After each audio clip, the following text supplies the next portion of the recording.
Hello everyone and welcome back to another Marvel Crisis Protocol battle report. Today for you it's an 18 threat match of the X-Force finally making their way to the table, going up against the Asgardians. Even though we're no longer on the Asgard table, we're on just an earthen forest or something.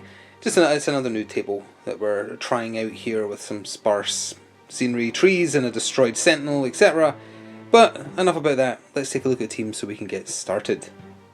So here is the new team, the X-Force being led by Cable. His affiliation bonus essentially just boils down to they can reroll one attack die and one attack per activation. So nothing super stellar, easy enough to remember at least, and it might make a little bit of a difference. So he is being joined by Domino, the lucky lady herself. We have Wolverine to his other flank, and then at the back we have Deadpool riding a missile that has been fired by Bob, Agent of Hydra. And for the astute amongst you, you'll probably realise that this actually adds up to 17 threat, not 18. This is just a friendly game, so yes, if we were playing super serious, you'd dump Bob because he's 2 threat. You'd take a 3 threat character of some variety just to make up the point difference and to give you a bit more of an edge. But Bob is new, so we're bringing Bob. And their tactics cards are Cat and Mouse, Dirty Work, Chimichangas, Pretty Sneaky Sis, and Warpath. And here is the Asgardian team. Only 4 miniatures in this one to the X-Force's 5, being led by Thor, of course, and then we also have Loki. We have Angela at the back there, and for the first time in a little while, we have Hela, and their tactics cards are Odin's Blessing, Seeing Red, Medpack, Sibling Rivalry / Get Help, and Rainbow Bridge. And then finally the 2 Crises being played, the 18 threat, which is the one picked for the teams. Fear grips the world as the worthy terrorized citizens, so there's 4 celestial hammers, 1 directed point for each hammer held. It gives you 1 extra attack die, but also makes tactics cards cost 1 extra. And then, probably my other favourite mission in the game, only 15 threat, but still, the gamma waves, of course, so there's the 3 gamma shelters, 1 point for scoring your own, 2 for the middle, 3 for the one furthest from your deployment. Anyone not safely within 2 of a gamma shelter takes 1 damage at the end of a turn, or yeah, during the cleanup phase, so it's at the end of the turn. So the 3 gamma shelters are Boom, Boom and Boom, and there's a celestial hammer on the ones closest to each deployment side, and then the other 2 celestial hammers are out at the side there, so that whoever goes for them will not be safe. So we are all set up and ready to go. The Asgardians are on your right, the X-Force are on the left, and it is the X-Force taking the first activation. But you may notice that Cable is outside of deployment. We'll quickly cover the Asgardian deployment though. Angela's down there, Thor and Loki next to each other, and then Hela up there, and then we have Domino down on the left there, Bob next to Deadpool, and Wolverine is on the far side of that little ruin over there. Cable is far forward because Cat and Mouse is played at the start of the game. So we just take a look at this real quickly. It's a reactive. After all characters have been deployed, the next Force character can play this card, place them within 2 of their current position, and then during their next activation they can only move once. So he's not allowed to double move when he activates, but it does put him right next to the shelter and one of the hammers as I knock over a tree. First activation of the game was the Wolverine, which is just as well because he's in an awkward position to film. He medium moved twice in order to snatch up the hammer for the 1 power he started with, right there to stop Hela getting at it for her first activation. Does mean he's not safe from the gamma waves, but he does have his healing factor, so that will hopefully balance out. First up for the Asgardians it was Angela, and despite being on a larger base, she moves long, so she had more than enough in 1 movement action to get to the hammer that was over here and paid 1 of her 2 power, because the Asgardians generate 2, to pick up that hammer. She then moved long again to end up on top of this arm of the sentinel here. She is not within 1 to be controlling this middle shelter, but she is within 2, so she will not be damaged by it. By the gamma radiation when it spreads across the level, not the shelter itself. Deadpool activated next for the X-Force and activated the Chimichangas tactics card. So Deadpool spends 1 to play this, and then he is given an objective token of a Chimichanga, and he's now considered to be holding it. If he's holding it at the end of his activation, which he is, gain 1 power, and you can remove 1 damage if you have it. Plus he has healing factor, so that would heal him as well. If he gets dazed, he would drop it, and then anyone can interact with it to hold it to get this effect. So this essentially just stays in play, and there is actually a Chimichanga objective token, which is now on his card. So because he's just ended his turn, he immediately regains the 1 power it took him to play that. He just double medium moved for his actual activation, and is contesting the middle shelter. Thor was next up for the Asgardian side, and Get Help / sibling rivalry was played because he started next to Loki. So it's Thor's activation. He and Loki both play one, and then Thor chucks Loki medium. The rest of the card doesn't matter because Loki wasn't pushed into anything. It was just getting him up the table without having to use his activation. So he was thrown up to here. He is within one, so he is contesting that if he decides to stay still. Thor then double medium moved so that he is contesting the centre. So it's currently a draw between the two of them. And it's just this is the prelude to the inevitable massive brawl that breaks out during the Gamma Shelter's objective card, or crisis card, in turn 2. Turn 1 is just everyone gathering, and then turn 2, people start dying. Oh, apologies, I did forget to mention after Thor's first medium move, it put him roughly there. He paid one of his his other power, because he spent the first on the tactics card, to pick up the hammer that was there, so he is now holding that one before he continued on. Cable activated, and he had been over there. He paid 1 power to pick up the hammer that was there, and he did eventually also then short move to the central Gamma Shelter. But first, he fired his basic attack, which is a range 5 energy plasma gun attack. He fired it at Thor. Thor did okay with his defense. He took 1 damage, and it was a wild that got him, so he's also incinerated, and that generates power. Cable also generates 1 extra power in each power phase because of his Technovirus suppression. Second last activation for Asgard was Hela, and she just medium moved because she couldn't get over to the hammer in time to grab it before Wolverine did, so that she is holding this back Gamma Shelter, and that means Loki, who is the last activation for them, is free to potentially either give majority in the centre, or at least make it neutral, and potentially damage a couple of people as well. And the second last activation for the X-Force was Domino, and she double medium moved from where she started to also contest the middle, so that means even if Loki moves in, X-Force is going to have majority there, unless Loki can shove them, but I don't think he has the power to do anything like that on turn 1. So they'll probably claim it. They still have Bob down here, but it is over to Loki. And so the God of Mischief moved up to contest the middle, even though it's now 3 versus 2, but that was so he could do his Frost Beam attack, his Beam 3. There was no way to catch all 3 of them, so he settled on Domino and Deadpool. Domino doesn't let you get additional dice for crits rolls, and she can also manipulate her own dice for the cost of power, but she didn't need to. It did no damage to her. It did 1 damage to Deadpool and inflicted the slow condition. And with that, it is over to Bob to end the battle round 1. So though there is a bunch of Asgardians all grouped together there, so are 3 of the X-Force. So if Bob opted to use the loaded token he starts the game with to do Excessive Violence, which is his 8 dice massive explosion, he'd mostly be hurting his own teammates. Plus it kills him, or dazes him rather, and so he wouldn't be there to claim the back shelter.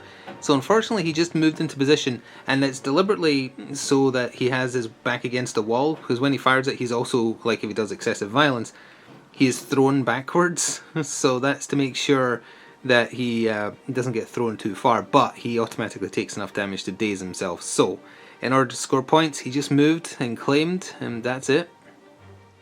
So at the end of Battle Round 1, both sides have 2 of the Celestial Hammers for 2 victory points each. And as far as Gamma Shelters go, the Asgardians hold their closest one for 1 victory point, giving them a total of 3 for the turn. X-Force hold their home one, bringing them to 3, but they also hold majority in the middle because Angela is not contesting. She's safe from damage, but she is not contesting, so they get 2 for that one. So as we go into Battle Round 2, it's 5-3 in the X-Force's favour, with the Asgardians going first, and also Wolverine has taken 1 damage from the Gamma Waves.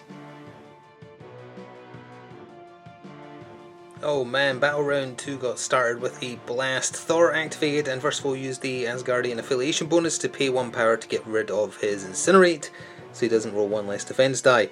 And you can already see the damage numbers, but let's talk through what he did. He did his basic 6 dice physical attack on, is it 6 base? Either way, it's +1 because he's holding a hammer. Sorry, it was 6 base up to 7 because of the hammer he's holding. He attacked Deadpool first. Cable spent 2 on Telekinetic Shield to give Deadpool 2 extra defense dice, giving him 5 in total. And also Deadpool has the I Know Karate roll, which lets him reroll a die in defense. Didn't help. The attack roll was really good, the defense roll was really bad. Deadpool took 3 damage. With the 1 damage already on him, he is dazed. He only has 4 health on his healthy side. He gets much better on his dazed side though, so in the long run that might not be a bad thing. Then Thor committed the ultimate sin though, and because he dropped the Chimichanga, he paid 1 power and picked it up. So now Thor is carrying it. Oh, didn't give him the 1 power from ending his activation while holding it actually, so he's going to generate 1 more power. He then did another basic strike on Cable. Cable boosted his own defense with Telekinetic Shield, and it did absolute bupkis, because the defense roll was nothing but blanks and skulls, and Thor's attack roll was pretty good. Cable took a staggering 5 damage. That was exceptionally unlikely and unlucky, not statistical in how that went down at all, but that's what happens with D8s. And then he spent 3 to end his turn, because he generated a bunch of power from doing that damage, to pick up Domino and chuck her backwards a little bit, so she took 1 from the impact, and now will have to move if she wants to get back in at the centre. So knowing that he's probably not long for the world of not being dazed, Cable activated, and he had a heck of a turn as well. First of all, he just shot his plasma gun at Loki and did 1 damage, which you can see there, so that gave him enough power to spend 6 on Ascani-san, which is an Area 2 Psychic Blast. It's Mystic type, normally 7 dice, but he's holding a hammer, so it becomes 8. And it's Area 2, and because Deadpool was dazed, it was only catching 3 Asgardians. And for every one of them that it damaged, he heals 1 damage. So Thor took 2 damage from the attack, Cable healed 1. Loki took 1, Cable healed 1. Angela, though, her roll was just awful, and she took 5 damage from it. He still only heals 1, but that is an amazing amount of damage. Now, he did give them a bunch of power to play with, but he hit back pretty much as hard as Thor did, and he wasn't able to move because that was 2 actions though, so he's just staying there in the middle, and I imagine Angela will be going next to get some retribution. So Angela did indeed activate, and she had a busy turn. Now you might notice we have a better line of vision here. That's because one of the first things she did from where she was standing over here was to pick up the tree and chuck it at Cable, who took, I think that was just 1 damage from, no, it was 2 damage from the tree. She then, apologies for the truck outside the window, she then paid for medpack on herself. Oh sorry, she also used the Asgard affiliation bonus to pay 1 power to heal herself for 1. She then paid 3, because it's 2 plus 1 for the hammer she's holding, to medpack herself to heal another 3 damage, so she's not got much damage left on her. She then did her basic strike on Cable, who boosted his defense with the damage he took from the throw, but he still managed to take 2 damage, which was enough to daze him. He dropped the hammer, she picked it up, so she's holding 2 of them now, and she's allowed to be placed within 2 of her target when she does her basic strike, so she moved over there. And then for her other actual action, because Odin's daughter's might to throw the tree is not an action, she attacked Domino, and Domino also, I don't know if that's visible, took 2 damage from a basic strike. She opted not to move in that situation though. So 2 of the X-Force are dazed. So it's over to Domino, Bob, or Wolverine. Bob went and did it. He used excessive violence. First of all, he moved up a little bit just so he was in range. He targeted Thor with his 9 damage, or 9 dice physical attack. He launched the missile. Instantly anyone within 2 of him takes 2 damage, which in this case, thanks to dazes, was just Angela who took 2 damage, and Loki who has taken 2 damage. And then the 9 damage dice against Thor, it would have done 5 damage I believe, but Thor played Odin's Blessing to get it out of the hand. Normally it would cost 3, but it costs him 4 because he's holding a hammer. Reduced the amount of damage received to 1. So as a result, Thor took 1. Before the damages worked out and whatnot, Bob is thrown away from his target small, so he smacked into the building here. He takes 3 damage and dazes himself. Loki activated and first of all spent 1 power on the Asgard affiliation bonus to heal himself for 1. He then spent 3 on illusions on Domino, did 3 damage with it, only needed to do 2, so she is also dazed. He then fell back medium to retreat a little bit to the back shelter there, and because of all the dazes that have happened, it's just over to Wolverine now for the X-Force. So Wolverine, with not many options because he can't out-contest the middle, just medium moved twice and had just enough movement to get within 1 of the back objective to at least secure a victory point. He's holding a hammer, so he's actually earning 2. And thanks to healing factor, he is now back to full health as well. So it is over to Hela to end off battle round 2. So Hela moved up medium just to hold the middle to prepare for next round, and spent 2 on Claim Soul just because it was the only way to get Wolverine in range, and she did pretty well. He only has 2 Mystic Defense, so he took 3 damage from that. She's already got 3 Captured Soul tokens because of all the dazes, so it didn't earn her anything, but it did do some damage, and that does take us to the cleanup for the second battle round. So we can go over the scoring real quick. The Asgardians have 3 of the Celestial Hammers for 3 victory points. Loki is holding the back shelter for 1, and Angela and Thor and Hela are holding the middle for 2, bringing the Asgardians up to 9 victory points. X-Force, 4 of them are dazed. The only one doing anything is Wolverine. He's holding a hammer for 1, he's holding the back objective for another 1, putting them at 7. So as we go into battle round 3, the X-Force is getting first activation. 4 of them are flipping their cards. In at least one person's case, that makes him better, because Deadpool starts trying on his flip side. And the Asgardians are winning 9-7, if I didn't say that already. Let's get into it. So battle round 3 got started with Deadpool activating on his serious side, and not everything happens like in the movies. He spent 4 power, I think it is, 3 or 4, on maximum effort, 7 physical die attack. If he gets a wild, he gets to do a move and then an AoE that generates power and does damage. He did it on Thor in an attempt to take out Thor. Thor fully blocked it.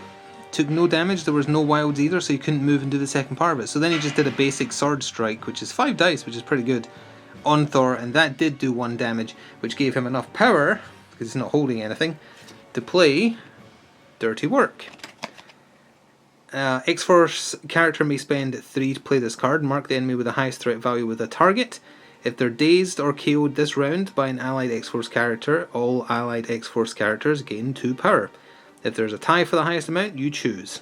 Thor and Angela are the same threat value at 5 each. So Thor has been selected. I think he's on 4 damage of the 6 on his healthy side, but Deadpool's maximum effort just didn't work out.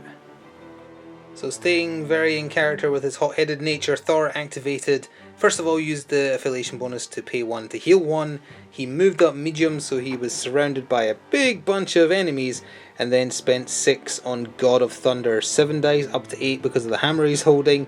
It hit Wolverine, Domino, Deadpool and Cable, did not catch Angela or Hela with where he moved to, and he did pretty well. He did 4 damage to Domino, I think she has 5 health on her wounded side. He did 5 to Deadpool, who has 6 I think on his dazed side. Didn't do anything to Cable, he fully blocked it, didn't even need to boost shield or anything like that. And he did 4 to Wolverine, which was enough to daze him. He paid 1 power to pick up the hammer drop by Wolverine, even though he'll probably go down, but he's holding 2 now. And then at the end of his turn he took another bite out of Deadpool's chimichanga, generated 1 power and healed himself another 1 damage. So first activation for the X-Force, who've just had very little go their way so far this game, and the trend is continuing. Cable activated, he turned around, he shot Thor in the back with his plasma gun, no wild so no incinerate. 2 damage from the first plasma shot, didn't do enough so he fired another one and it didn't do anything. So Thor's on 4 damage now of his 6. Still a chance he'll go down, but at this point, is it enough? So this is why you think twice when you mess with Odin's daughter at the same time. And Angela activated, she stayed where she was and she just did 2 basic strikes. She did pay 1 power for the Asgardian bonus to heal herself for 1 as well. She attacked Domino, did 4, only needed to do 2, she is gone. Attacked Deadpool, did 2, only needed to do 1, he is also gone. Angela got a double kill, this is not looking good. So thanks to how things have been going, Bob was the last activation and he took out his little 4 dice Hydra pistol and just did 3 damage to Thor and took out the God of Thunder and dazed him and scored dirty work. So he, Wolverine and Cable all got 2 power. You know, was that supposed to be hard or something, killing the God of Thunder with a little pistol? He did it. And then he did nothing else, so he's holding the back objective. Thor dropped 2 hammers, Bob has picked both of them up. The chimichanga has also dropped, but it's just been placed next to Wolverine, he didn't have the power to pick that up. And that's it for the X-Force for this turn. So Hela and Loki get to go. Loki's just going to stay in the back objective, so it's just down to what Hela does, I think. So we can cover those 2 activations now. Loki moved slightly further forward so he could just about reach Cable and did no damage. Hela though did Reign of Hell. Did these attacks in the wrong order totally, by the way. Reign of Hell only did 2 damage. Then she just did her basic strike, and despite him buffing his defense for 2 power each time to have 5 defense dice, the second one did 5 for a total of 7, which is exactly how much he has on his wounded side. So Cable is also gone. Now, that does take us to the end of the round. I think it's obvious the writing is on the wall, but we will indeed play out in the final turn, I guess. Although let's recap the scores first, see what kind of situation we're in. So at the end of that disastrous battle round for the X-Force, the Asgardians have 2 hammers, both of which are being held by Hela. It's not Hela, sorry, Angela. I forgot to mention when she was doing her basic strikes, they're 6 base, but she has 2 hammers, so they were 8, so that's also why they were doing so much damage, or statistically doing above average. So she's holding the 2 hammers for 2 victory points, and they hold their home Gamma Shelter for 1, and the middle for 2, taking them to 14 of the 16 required to win. Now thanks to Bob taking out Thor, in snatching up those 2 hammers, he scored the only points their team got this turn, which was a total of 3, 2 hammers and the home objective there, taking them to 10. So they're actually not that far behind, but it's just him and Wolverine left. Bob is actually immortal and will never die as long as he hasn't activated yet in a turn, but if he's the last man standing, you lose automatically, is the other part of that rule. We will play into round 4. The X-Force are going first, but obviously it hasn't worked out for them. And it isn't even because it's 17 threat against 18 threat, because Bob is the only one who's done any good, and he is the one who would have been replaced by a 3 threat character. So all that really mattered in Battle Round 4 was whether or not Wolverine could take out Angela, and he actually managed it.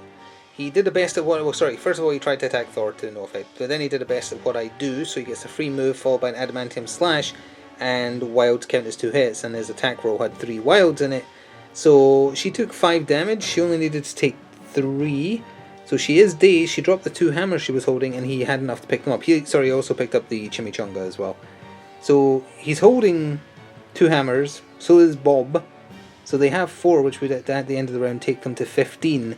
But that still doesn't matter, because Thor can now activate, move here, and then they still have majority there. The round can end. 1 point from that, 2 points from that gives them enough to win. Because, well, actually they only need 2, so they don't need to hold this, because that would take them to 17 points. And they would go to 15. So, although there's only 2 of them left, we can just call that there, obviously, because if everything stays the same, which there's no reason to. I guess, technically, Hela, Thor, and Loki could try and take out Wolverine, which would just stop them gaining 2 points, just out of spite, but there's no real reason to do that. So, we're going to call that there, with an Asgardian win and a disastrous loss for the X-Force. So definitely could have done better with the X-Force there. It was a little bit disastrous, but going up against Thor and Angela together is a force to be reckoned with, especially with such, the Gamma Shelters force you to have that big brawl in the middle, and they want to have big brawls. Like, that's the most people I've ever seen hit by an area attack when Thor did God of Thunder over here for like 4 enemy characters. It didn't even do that much. It did. It did a ton to Deadpool, but it didn't do much to the others and did nothing to Cable. But still, in a direct head-on clash with the Asgardians, the X-Force did not stack up. And the only one that would have been replaced, Bob, Agent of Hydra, is the only one who really pulled their... hit above their weight, I guess is the way to say it. His excessive violence didn't do super much thanks to Odin's blessing, but he generated them a lot of points across a couple of turns, including the one that technically would have ended here as well. He would have generated 3. So he did well. Deadpool didn't really get a chance to shine. Domino didn't do anything. Wolverine is great, he carried his own. And Cable is great as well. He spent so much power on protecting himself and trying to protect his teammates, 2 power at a time to do telekinetic shield, and it just kept on being disastrous. There was a lot of very unlucky rolls, and of course when you throw in the Celestial Hammers as well, and like Thor and Angela having 1 hammer and then 2 hammers eventually respectively, just all those dice getting rolled against you. There's only so much 4 or 5 defense dice, or sometimes 6, you can do against that onslaught. So yeah, it was a rough start for the X-Force. Hopefully see them again in the future real soon, up against a different team, and see how they do against that with some different objectives, and maybe spread them around the board a bit more. Thank you very much for watching this battle report, though, a bit of a shorter one with how things ended up. Hope you enjoyed it regardless, and see you next time. Ta-ta for now.